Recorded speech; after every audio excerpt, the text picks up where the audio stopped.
Hello friends, good evening. स्वागत है और फिर से लर्न विद रंजन के यूट्यूब चैनल पर। तो पिछले वीडियो में हम लोग क्या पढ़ रहे थे? करंट इलेक्ट्रिसिटी पढ़ रहे थे।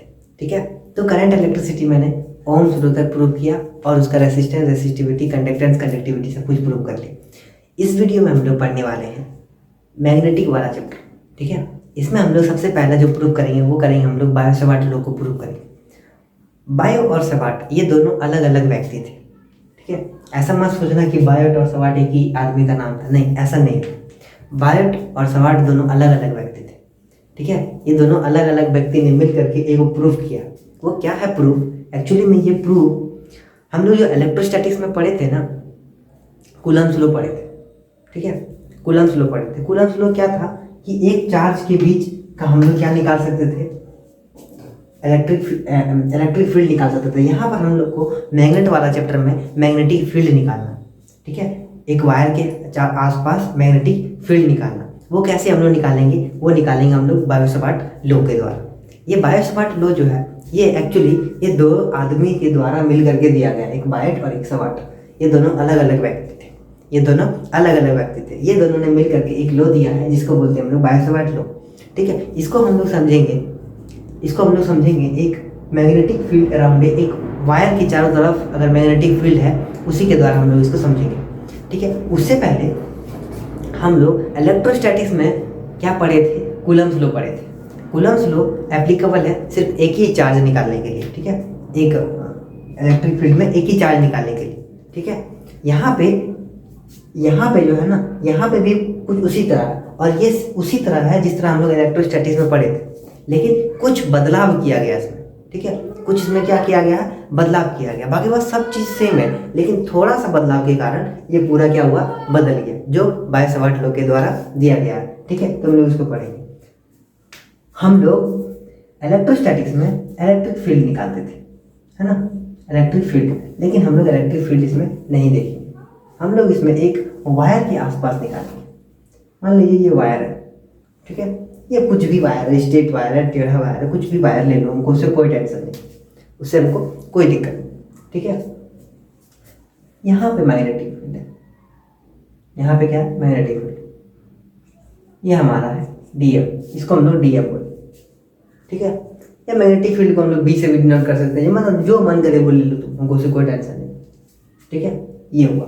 ठीक है, तो यहाँ से यहाँ, ठीक है, यहाँ हमारा मान लीजिए एक डीएल है, छोटा सा टुकड़ा ले लेते हैं जिसको हम लोग बोलेंगे डीएल। करंट कुछ इस तरह से जा रहा है जिसको हम लोग बोलेंगे आई। ठीक है, मान लीजिए यहाँ से यहाँ निकालना हमको।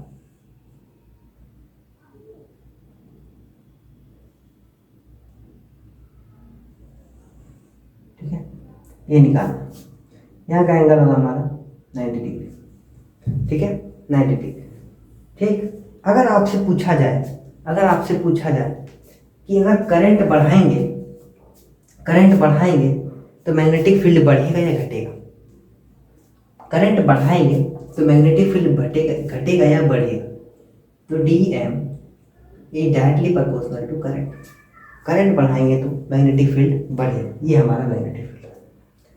उसी तरह अगर हम लोग फिर लेंथ बढ़ाएंगे तो हमारा क्या हो जाएगा? डी एल बढ़ेगा।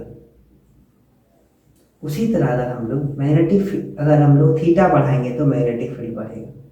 ठीक है, तो यहाँ पे क्या होगा? थीटा। ठीक है, अगर हम लोग क्या बढ़ाएंगे? रेडियस बढ़ाएंगे तो क्या होगा? मैग्नेटिक फील्ड घटेगा। ठीक है, मैग्नेटिक फील्ड क्या हो जाएगा? घटेगा। ये सेम इलेक्ट्रोस्टैटिक्स जैसा ही है, इसमें कुछ और दिमाग नहीं लगाना। ठीक है, ये सेम इलेक्ट्रोस्टैटिक्स जैसा ही है, इसमें और कुछ नहीं। तो हम लोग इसको ऐसे करके लिखेंगे, D M is equal to नहीं लिखेंगे, ऐसे proportional to I D L, और यहाँ पे साइन थीटा हो जाएगा। यहाँ पे क्या हो जाएगा? Sine theta by R square. D M is equal to I D L sine theta by R square. अब यहाँ पे क्या हो गया? समस्या हो गया। हमने बोला था ना इसमें कुछ बदलाव किया गया। ये पूरा कूलम्ब्स लॉ नहीं, पूरा कूलम्ब्स लॉ नहीं है, थोड़ा सा बदलाव किया गया है। यहाँ पे बायट और सवार्ट ने दिमाग लगाया कि कूलम्ब चचा तो कुछ इसी तरह निकाले थे, है कि नहीं? कूलम्ब चचा हमारा तो इसी तरह निकाले थे। वीडियो बन रही थी भाई? हाँ भाई बन रहा। कूलम्ब चचा जो हमारे निकाले थे कुछ इसी तरह निकाले थे, है ना? ठीक, उसके बाद यहाँ पे जो हुआ ना वो देखने लायक था। यहाँ पे उन लोगों ने क्या किया, कूलम्ब चचा का ही कांस्टेंट उन लोग कॉपी करके चिपका दिया। तो dm is equal to coulomb चचा का क्या था कांस्टेंट, यहाँ पे 1/4 epsilon naught I dl sin theta by r square.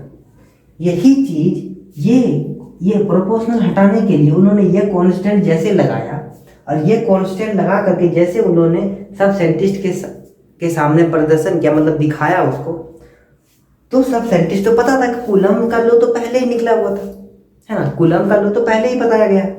उसके बाद ये जब दिखाया गया तो बोला नहीं, ये नहीं चलेगा। बोला काहे नहीं चलेगा? बोला तुम चोरी कर लिया। बोला कैसे चोरी कर लिया? बोला तुम कूलम्ब चचा का लॉ लगा दिया, तुम कैसे कर सकता तुम ये चीज? अब कूलम्ब चचा भी गुस्सा आ गया, तुम हमारा चोरी कर लिया। ठीक है, उन्होंने बोला ठीक है हम नहीं चोरी करेंगे किसी का। अब यहाँ बायट और सवार्ट चचा ने क्या किया, दिमाग लगाया कि थोड़ा सा चेंजेस कर देते हैं हम लोग क्या करते हैं, थोड़ा सा चेंजेस कर देते हैं। उन्होंने क्या किया, उन्होंने जैसे ही वहां पे जहां दिखाने गया था सब साइंटिस्ट को, वहां पर उन्होंने रिजेक्ट करके भेज दिया। बोला कि नहीं ये लो नहीं बन सकता, तुम्हारा ये चीज नहीं हो सकता, प्रूफ नहीं, चलो तुम खाली चोरी करके लेके आ गया, तुम साइंटिस्ट कैसे हो गए, चलो हटो, चलो उसको हटा दिया। अब यहाँ पे 1/4 epsilon naught I dl sin theta by r square, ये चीज जैसे उन लोगों ने दिखाया, इसको क्या किया, हटा दिया। उसके बाद बायट सवार्ट चचा ने क्या किया, यहाँ पे c स्क्वायर से गुना कर दिया।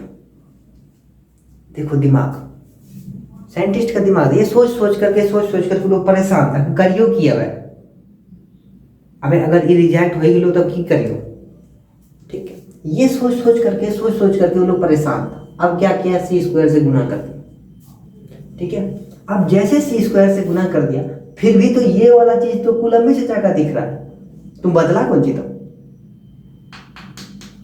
लफड़ा हो। तो बायट सवार्ट चचा ने इसमें, बायट साहब जो था ना थोड़ा बहुत कमजोर था, लेकिन सवार्ट चचा जो था ना पूरा होशियार था।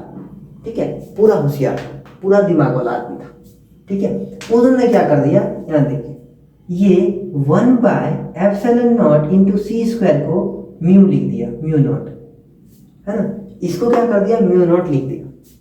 ठीक है, इसको जैसे म्यू नॉट लिखा, अब देखिए यहाँ पे कुछ इंप्रूवमेंट हो गया इस पूरा चीज में। तो यहाँ पे हो गया dm इज इक्वल टू, ठीक है, dm इज इक्वल टू, यहाँ पे क्या हो गया, इसको लिख करके यहाँ पे लिख देते हैं, यहाँ पे 1/एप्सिलॉन नॉट इंटू c स्क्वायर को क्या लिख दिया, म्यू नॉट लिख दिया। ठीक है, क्या लिख दिया, म्यू नॉट लिख दिया। ठीक है, अब जैसे इसको म्यू नॉट लिखा हो, उसके बाद dm is equal to mu naught by 4 I dl sin theta by r square. अब जैसे ये चीज लेकर के गया तो बोला हाँ अभी बार तुम्हारा ये चीज हम मान सकते हैं, क्योंकि यहाँ पे कुछ चोरी वाला चीज उसको कुछ नहीं दिख रहा, है ना? हाँ, ये तुमने अपने से खोजा, ये चीज ही खोजा था खाली बायट सवार्ट साहब ने। तो अगर किसी भी करंट कैरिंग कंडक्टर के पास अगर हम मैग्नेटिक फील्ड निकालेंगे तो हमारा ये mu naught 4 I dl sin theta by r square, ये है हमारा प्रूफ। ठीक है, mu naught 4 I dl sin theta by r square. इसी का अगर आप वेक्टर फॉर्म लिखेंगे तो कैसे लिखेंगे, इसका हम वेक्टर फॉर्म लिखेंगे म्यू नॉट बाय 4 ठीक है, i हमारा बाहर हो जाएगा dl इंटू साइन थीटा, तो ये क्या है, आर स्क्वायर है ना, R square by R cube.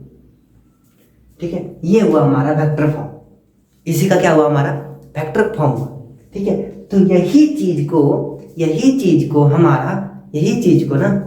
चीज को हमारा बायो सवार्ट साहब ने प्रूव किया था, इसके अलावा कुछ नहीं किया मैंने, यही चीज को प्रूव किया हमारा बायो सवार्ट साहब ने।